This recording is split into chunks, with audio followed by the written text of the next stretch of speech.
We are going to uh, hop right back in to Genesis today.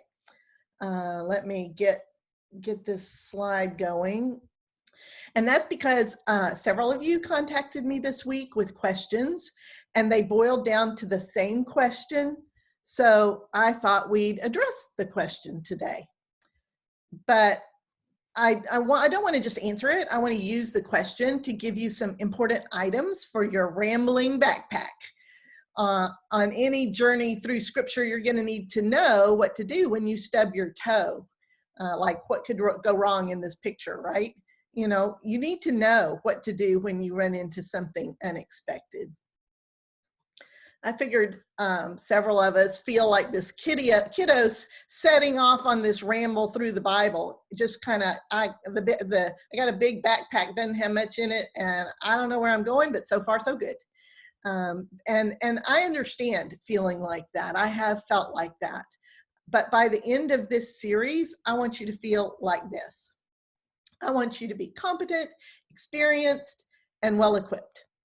So we started equipping you even before the class began when I suggested getting a study Bible. That's kind of like getting a bigger, better backpack. And we put the first tool in your backpack last week when I showed you how to watch for the names of God. So that would help you identify when a passage might be coming from a different source, and to kind of group those parts of the stories together in your mind, and kind of understand, look for the message within those sections. And we're going to add to your backpack today. So what do you do when you stub your toe on a passage that makes no sense? Do you just make up an explanation based on what you want it to be? No, absolutely not. That's really the crux of what I want to get you past here. I think that without the tools that you need to study effectively in the Bible, you have no choice but to kind of make up a story as to, you know, how this piece that you don't understand fits. I don't want you to have to do that. I want you to know exactly what steps to take, in what order to take them, to actually arrive at a good, solid, well-grounded conclusion. So we're going to take the hard and important question that you all asked this week, and I'm going to show you how to approach tough passages in this careful way. Here's the question.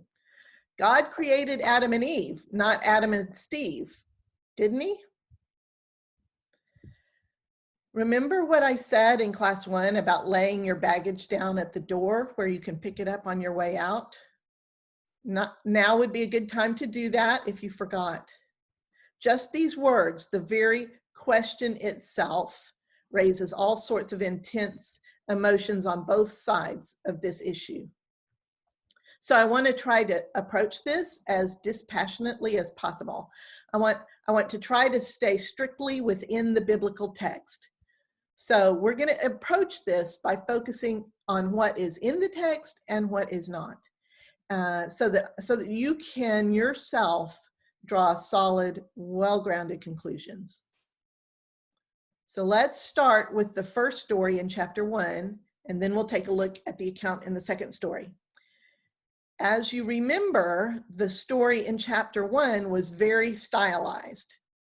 It reminds me of an extremely expressive piece of minimalist art where the simplest line conveys great meaning.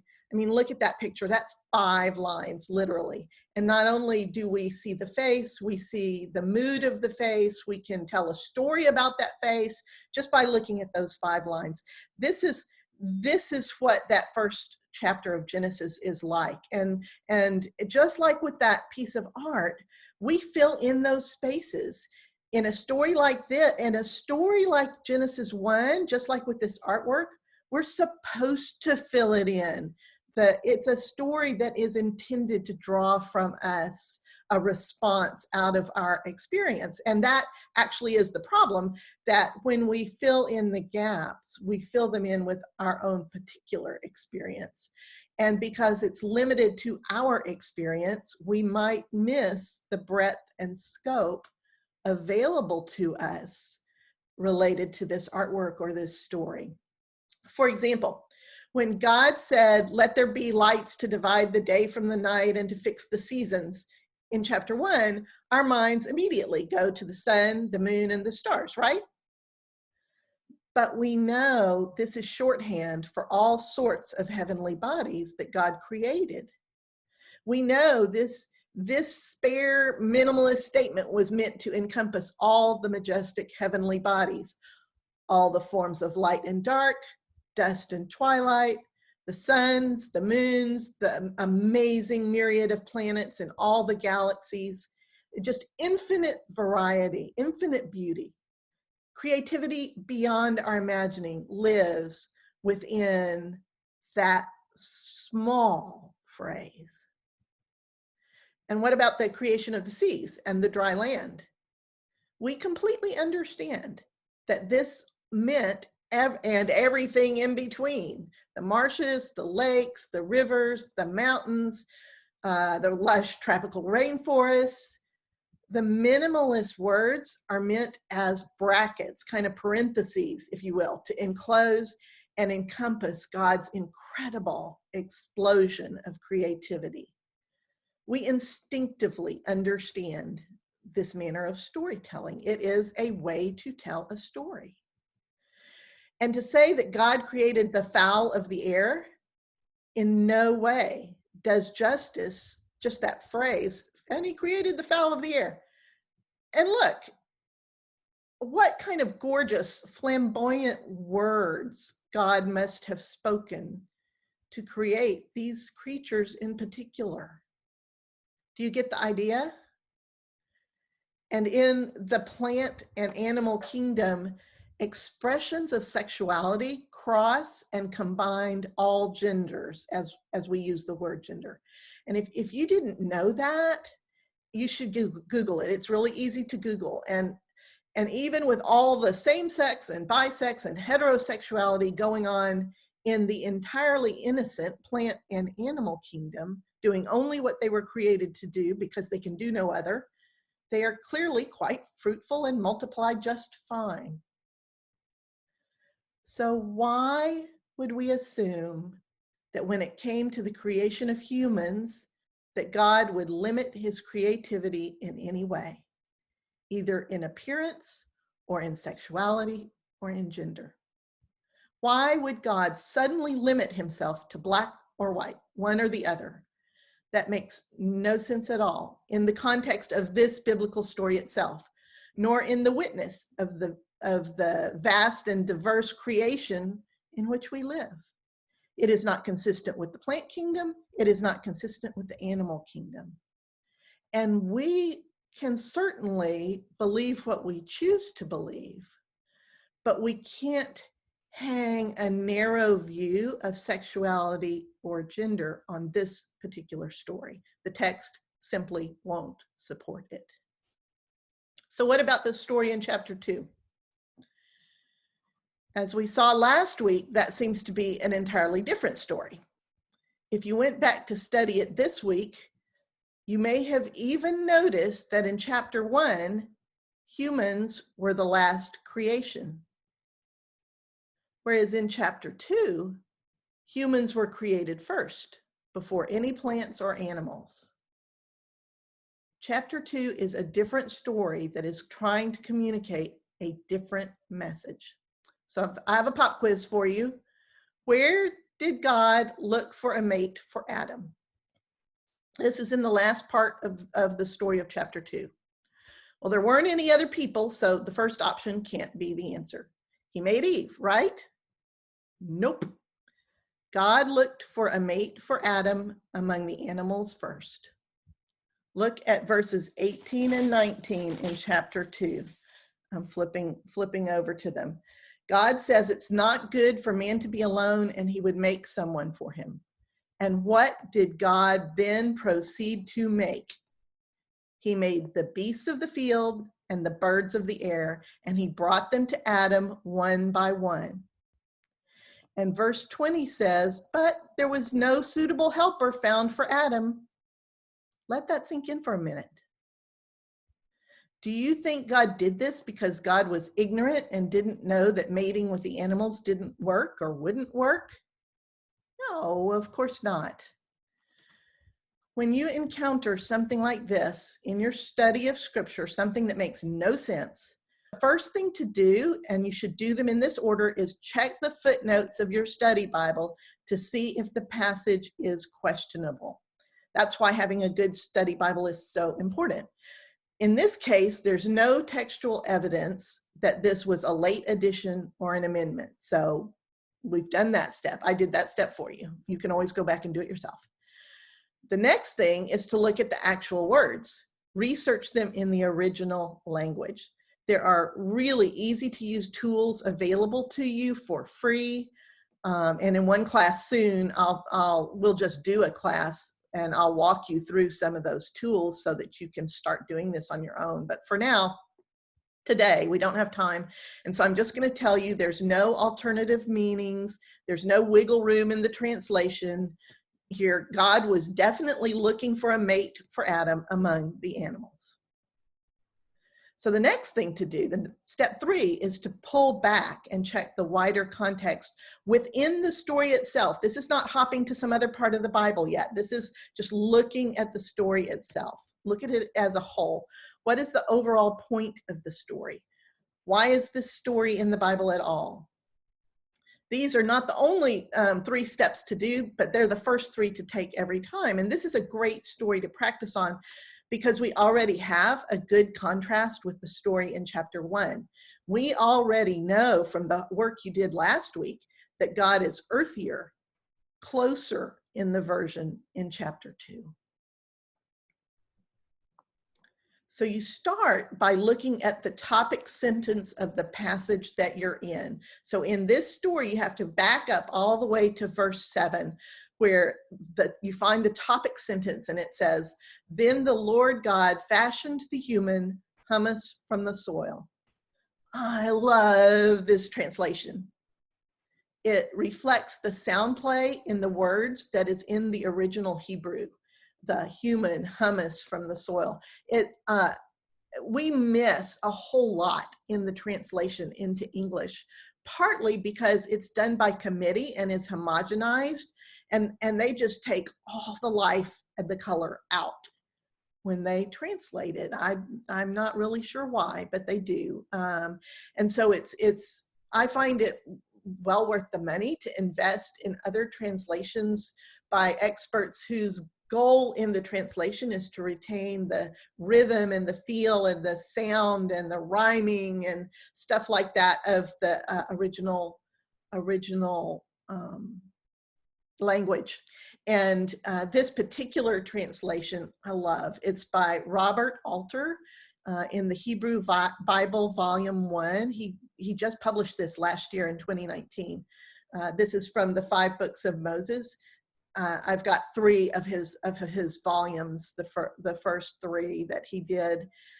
It was published out of Norton in New York City, and he does such a great job leaving the gutsiness of the original Hebrew in there.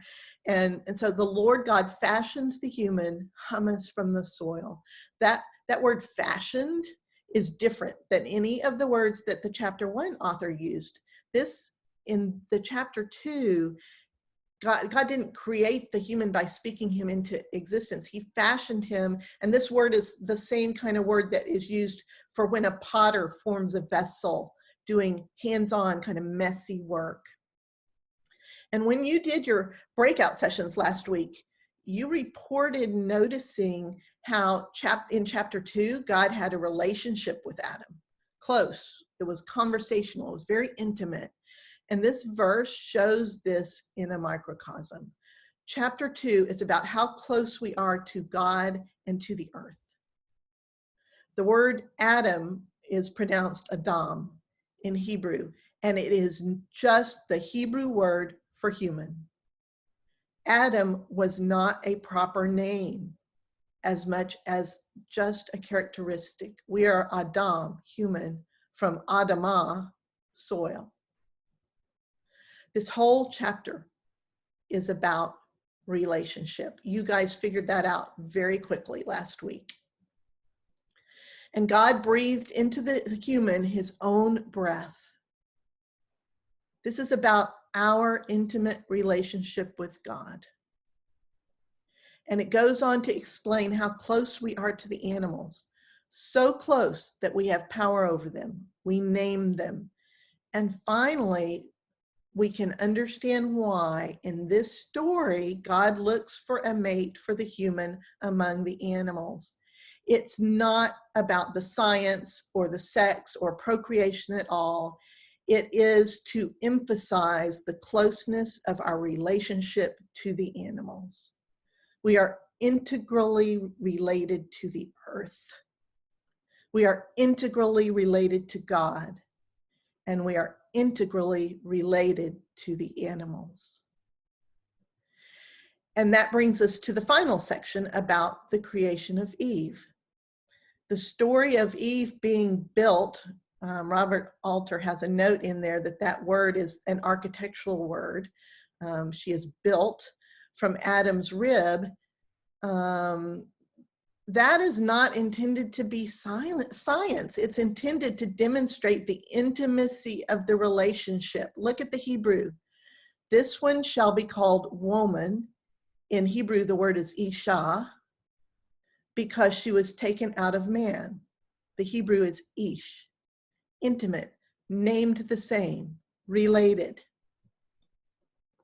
This short poem here in verse 23 says, "For this reason a man shall leave his father and mother and cling to his wife, and they shall become one flesh."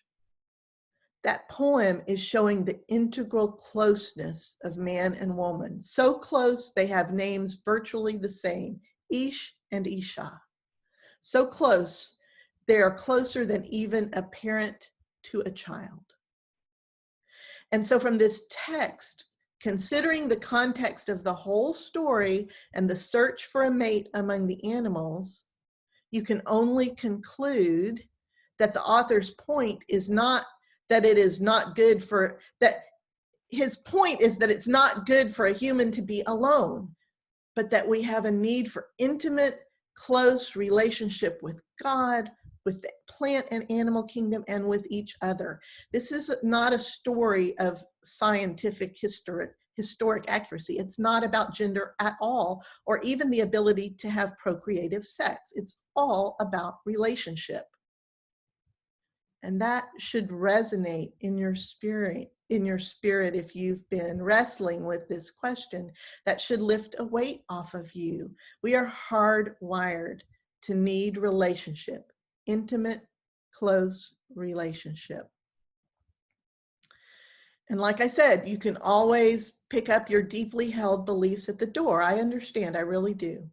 But I want you to at least have these tools and have this space to come back to think carefully about where those beliefs are coming from and how much basis they may or may not have in good biblical scholarship.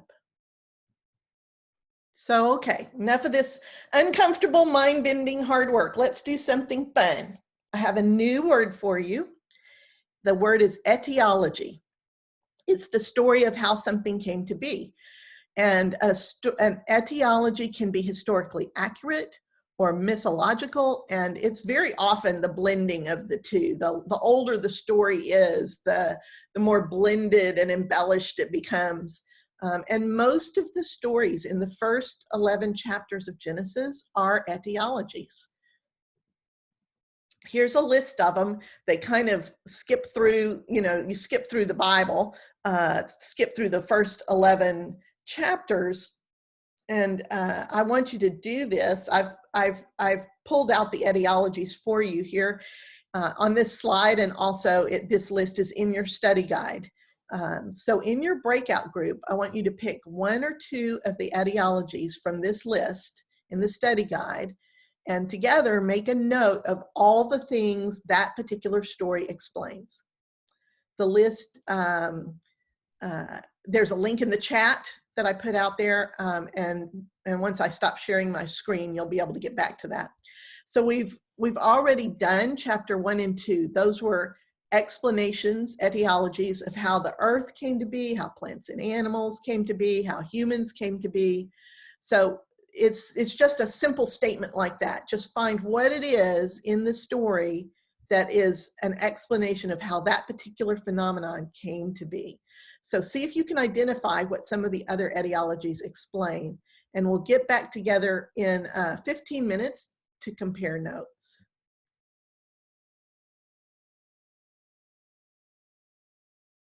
You took us just as we were going to talk about Woody's other question about the 120 years. Oh. We didn't get there. Oh, I'm so sorry. What was the question about 120 years? Well, the question was simply, why is that sentence stuck in the middle of these four verses? Verses 1 and 2 seem to be talking about the sons of men and the daughters of sons of God and the daughters of men, as is verse 4. But then verse 3 says, "My spirit will not contend with man forever. He is mortal. His days will be limited, or will be 120 years." That doesn't seem to fit with the verses 1, 2, and 4. Woody, Right. Woody, we just discussed that, and my summary was the sons of God married for beauty, and God shortened mankind's lives to 120 years because they were corrupt. Mankind continues to be corrupt, because before that, all the longevity was extremely long. And then after this period of time, and we were talking about the fact that they were marrying for beauty, probably physical beauty, not inward beauty, and the corruption that displeased God, and that he shortened the lifetime. Now, I could be way off base. Yeah, well, this is great. I love this discussion. Did anybody else pick that one? We did in our group, and we were looking at those verses,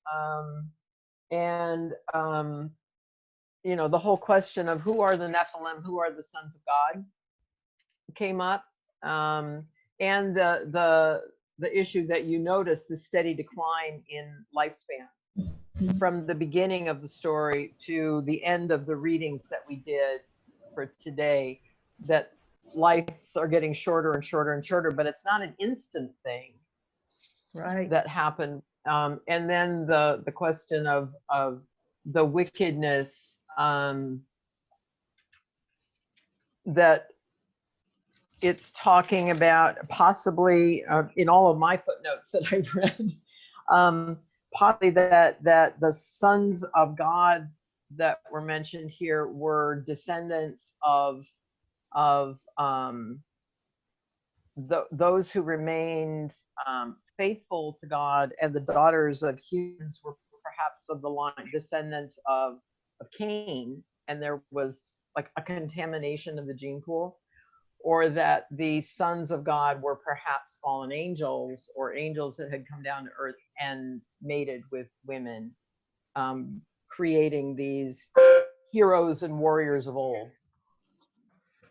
Yeah, and so this is a really weird story, and so I want to address it and then move to some of the others. But I think that you have all picked out the two main bits that needed to be picked out, and I think that your observation that if you kind of drew a graph of the lifespans in Genesis, it would look like this. It would go from, you know, really, really, really long to much, much shorter and closer to what we would experience nowadays, even as a maximums. And that it is perhaps all of these stories in Genesis from 1 to 11, which comprise a particular body of etiologies, that they are collectively intending to explain why the lifespan went down.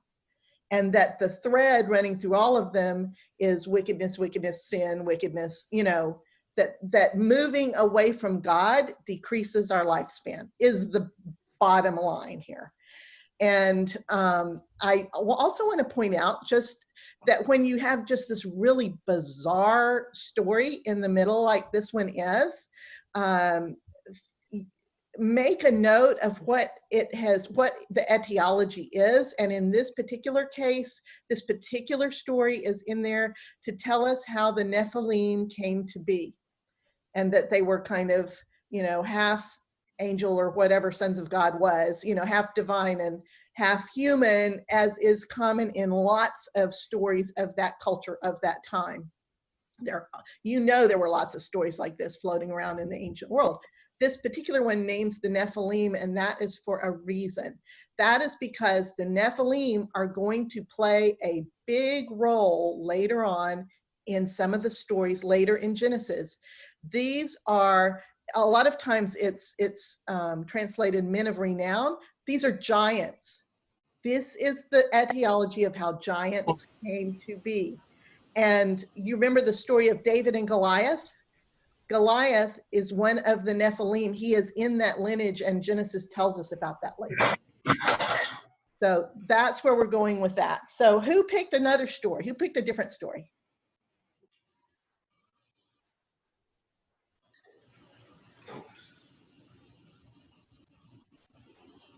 Did you all do the Nephilim? No, we actually did the Genesis 3 with the Adam and Eve and the apple and the snake and the separation from God, and that how the relationship was damaged but not broken, because even when he kicked them out, he still took care of them by giving them clothes. Right. And ensuring that they, knew how to take care of themselves. Right. Right. Did other people look at that one? What were your observations on Genesis 3? Yeah, this is Ross Gale. Hi, Ross. Hello. I have to admit, I did a lot of talking there. I try to explain. What a shock. Yeah, and I don't know if I'm right. You can correct me if I'm wrong, but the way I looked at the mechanics, that a sinless man, Jesus, came from God and a woman. God put enmity between Satan and the woman. But a sinless man came from God and a woman, and that man would be a savior of Adam. And, of course, woman is a derivation of Adam, and she is saved also from that sinless man. Do those mechanics sound right? Well, I'm trying to stay strictly in the Genesis text right now. What we're going to do is when we get to the New Testament, park that question till we get to the New Testament, because there is some passages in the New Testament that directly talk about that. We're going to, by the time we get to the New Testament, we're going to have the base and understanding of the Old Testament we need in order to really understand the New Testament. So, but yeah, basically, I think that the deal is, and the message that you hear, this is another consistent message through all of these etiologies, is that when we do sin, it is of our own choosing. It's something we have complete control over, according to these stories. I'm not making a theological statement. I'm just making a statement as to what you see in these stories. And I think Renee was spot on by noticing that even though God was really mad that they had stomped on the blessing he had made for them, and had and that there were consequences to that, that he still met them where they were and tried to provide everything they needed. And we actually skipped. I didn't put in the story of Cain and Abel because it's not really an etiology as much per se. But I want to point out that the very next story is in Genesis chapter 4, where Cain murders his brother Abel. And Cain is a farmer, and he was the first murderer. And number one, I want to point out these boys married women, and there weren't any other people in the world, according to these stories. So just saying, these are not supposed to be all-encompassing stories. They're pulled out and they're being told for a reason. And in this reason, we see how God deals with the first murderer. It's number one, God knows that it happened. Number two, God does not kill Cain. God actually just banishes Cain to wander and not be a farmer anymore, to wander around, maybe learning from his mistakes. I don't know why. I don't know what the purpose of that was. I'm sure there was a purpose. But that Cain was afraid the other people in the world, yet again, all this other population, were going to kill him. They were going to, if he wandered away from his farmland, he was in a dangerous spot. And so God put what is commonly called the mark of Cain on Cain. You hear that phrase a lot. And that mark was not a curse. That mark was a blessing. It was a mark of belonging. It was, this man belongs to me. Do not hurt him. This is how God dealt with the first murderer. Wow. So, yeah. Something that I took from that, and I wrote this down while they were talking, in the story of Adam and Eve, and the first sin and all that, the fact that temporarily they lost fellowship with God, but they didn't lose their relationship with God. Yeah, they definitely lost that he's walking in the garden with them every night part, right? And that's a real trap. It wasn't because he didn't come down to walk with them. He knew they had already sinned. He came down to walk with them. They hid. Yeah, exactly. And that's how we all are. You know, we're like the baby that puts a towel over his head and thinks his mommy can't see him anymore, you know? And God is there. And another thing I want to point out is that there is nowhere in here original sin. Nothing about original sin is in any of these stories anywhere. And that concept of original sin, which is where you're born, you know, sinful and corrupt, and you have to give your life to God, or, you know, be saved, or all that, not in there.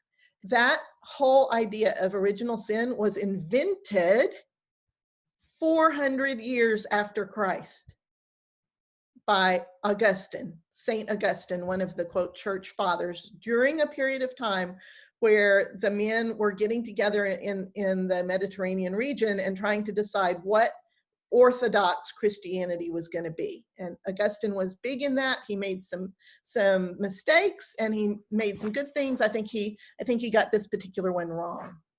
What else did somebody pick one of the other stories? Yeah, we did. No, we did. Sorry, Okay. I was too long to get to my unmute button. We chose chapter 9, verses 18 through 27 about Noah's sons. And I was going to have Diane's husband talk because he did such a nice thing, but I see he's not there anymore. So I will attempt to say what we did. What was interesting is that from the rest of the earth of the people of the earth come Shem, Ham, and Japheth.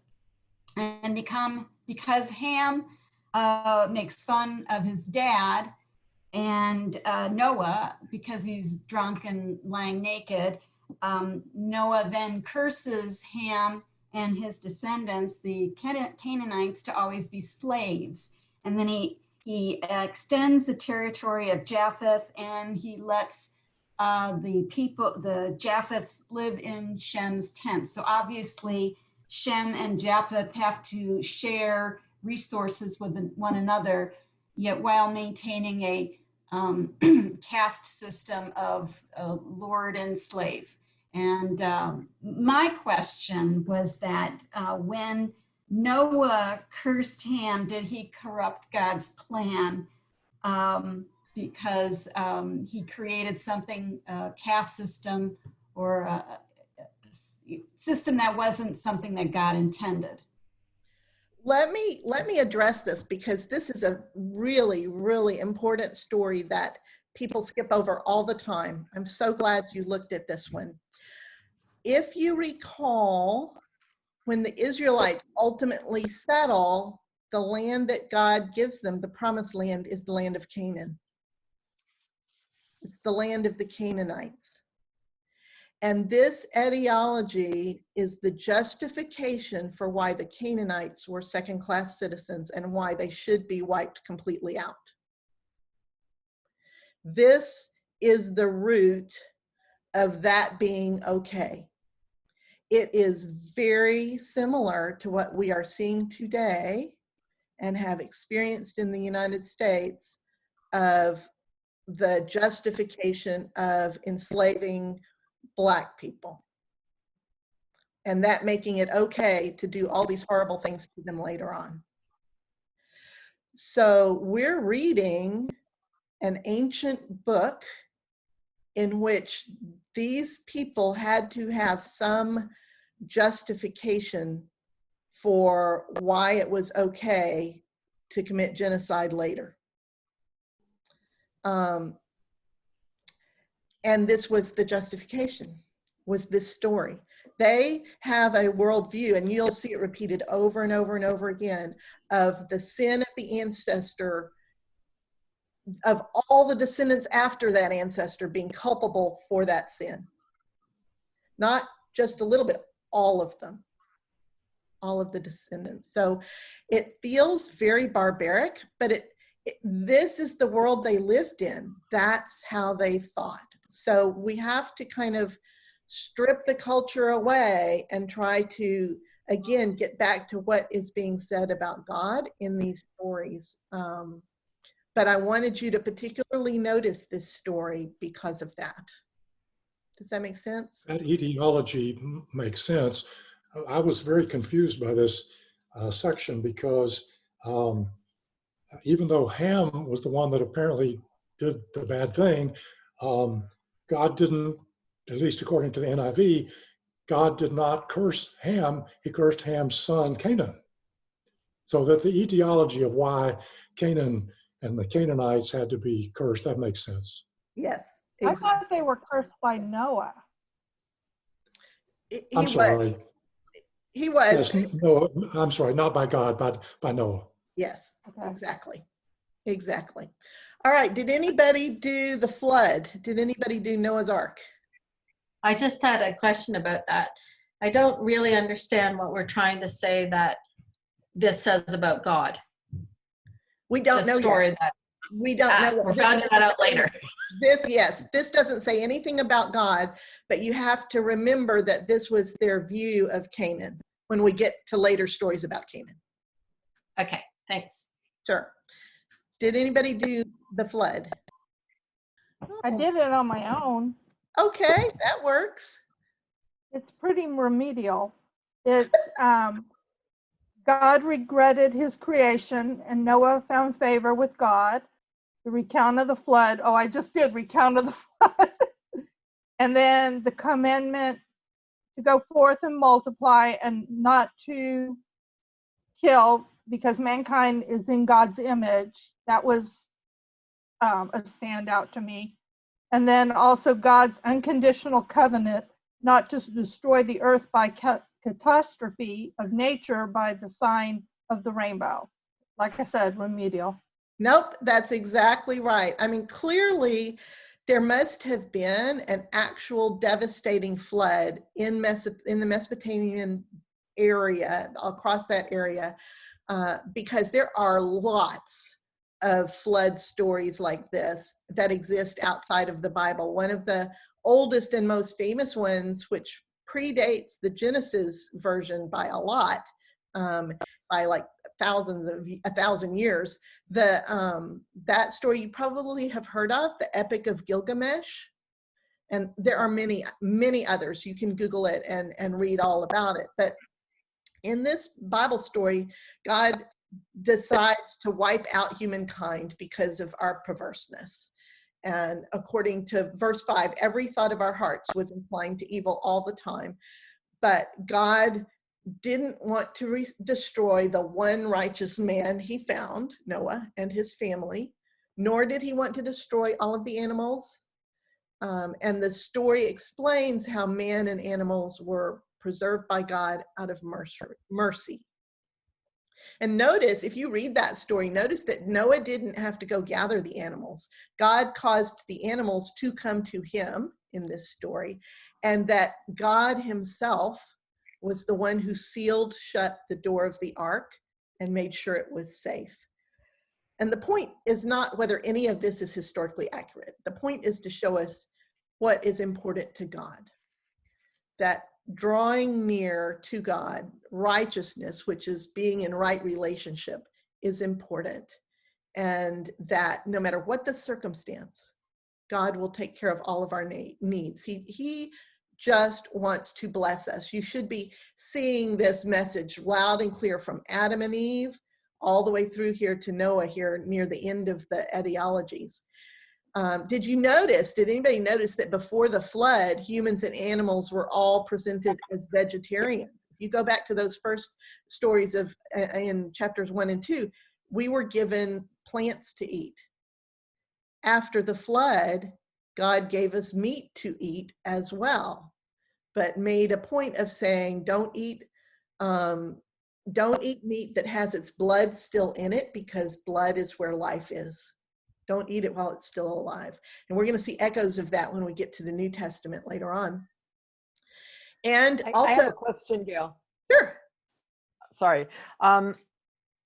Two things that popped into my head when I was reading that story was, number one, why also the animals were destroyed, the bulk of the animals were destroyed in the flood. Was it just that logistically, if the humans were going to be wiped out by a flood, the animals were going to go too? And number two, it seems like there are actually at least two different storytellers in the narration of Noah, because in one place it talks about 2 of every kind of animal, and then later it says, but the clean animals, you're going to have 7, male and female. And I was thinking, okay, is that 7 pairs because they're going to need them for either sacrifice or eating? If they're clean animals, they would be edible animals. Or was it, 3 pair plus 1? Right, exactly. I want to tell you about just that. The mystical number 7. Right, exactly. Okay, so first off, why only 2 of each kind or 7 of each kind or whatever? I don't know. I can think of 2 explanations. One, there's not enough room in an ark for all of them, and number two is because of our close relationship, intimate relationship with the animals. What we do affects them. We see that now, right? But as to your second question, I actually have a visual aid for you. There is, remember when we looked in chapters 1 and 2, and I told you about how, clearly the writer of chapter 1 was a different writer than the writer of chapter 2. We can see them using different, they're just different, so different. And the writer of chapter 1 is identified as the P source. He's called the P source because he's the priestly source. And the writer of chapter 2 is identified as the J source, which stands for the J in the tetragrammaton, okay, the 4-letter name of God, because he uses that with the word God all the time, or he uses it by itself. And you'll see that if you went through and marked your God references throughout the first 11 chapters, you will see in the story of Noah, they're jumbled up. You'll see a little bit that has the God only, and then a little bit that has the tetragrammaton only. And that is because the editor, sometimes called the redactor, it's just another word for editor, the editor didn't keep the stories of the 2 sources separate like he did in chapter 1 and chapter 2. He had to keep them separate in chapter 1 and chapter 2. They were too different. But when he got to the flood story, he interleaved the P version and the J version, and you can really see it in the text. And so I have a book that I just love. It's the Bible with Sources Revealed by Friedman. So cool because it's color coded, and it's just these first parts, through Deuteronomy. And I don't know if you can see the color differences, but he's got the P part in blue and the J part in green.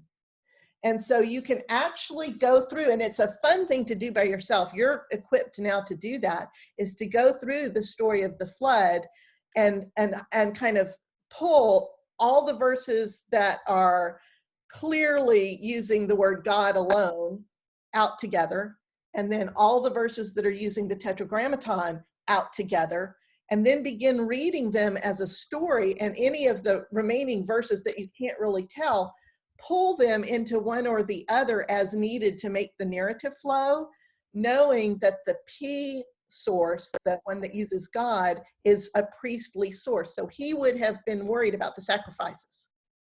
He would have had the 7 of this. You got to have 7. When you see words pure and impure, that's P source, okay? And when you divide them up, you will see that the P source, I can't remember which one it is, but one, I'm pretty sure it's P source, has this flood lasting like 6 months. And the J source says it's 40 days.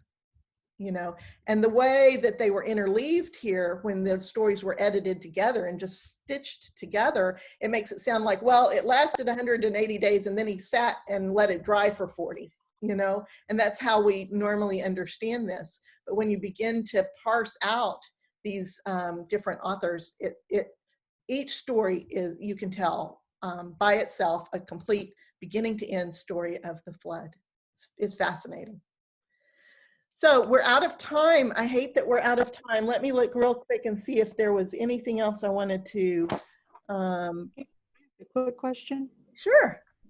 Do you think that the reason the vegetarianism became omnivore after the flood was due to the fact that there wasn't so much vegetation available because they had to wait until things dried up and plants started growing again? Oh, wow. That never occurred to me, but that makes perfect sense. It makes perfect sense.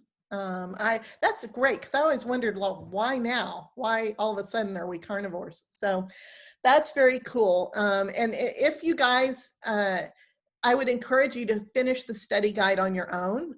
It doesn't sound like anybody did the Tower of Babel, but But we did. oh, good. Okay. Yeah, we did. Okay. Good. It's short. There's 2 things that stand out to me. One is Genesis 11, verse 7, is a notation that it's let us go down and confuse the tongues, of something to that genre. But up in Genesis 3:22, it also refers to being like us. So that stuck out to me. But then the rest of Genesis 11, 1 through 9, we came up with, mankind reaches for the heavens and God is not pleased. God sees mankind is trying to make a name for themselves and God ends the attempt. Yeah. So all that, this is a theme that should click something in your head. Doesn't that sound a whole lot like what happened to Eve when she was being tempted? And the serpent said to her, oh, you won't die. You'll just be more like God. And what she was trying to do, her rationale was, I will be more like God if I do this. Men, this is a really fundamental sin that we all participate in, is trying to be God in our own little ways. And we think it's okay, and it's not okay. It's never okay. We are not intended to have power over each other in that manner. We are not, power is not for us. God's power is sufficient for us. And we need to let God use his power himself without us manipulating it. And this is a really, really big thing in Genesis, and it's important to remember because it's going to have a really big impact on one of the major figures in Genesis later on. And so it is justifying an action because it will make you more like God is about the worst thing you can do. You want to never get in between God and his people. And that's why I'm trying so hard in these lessons to give you the tools so you can do this yourself and I can get out of the way, because God's Spirit will speak to you when you study these scriptures.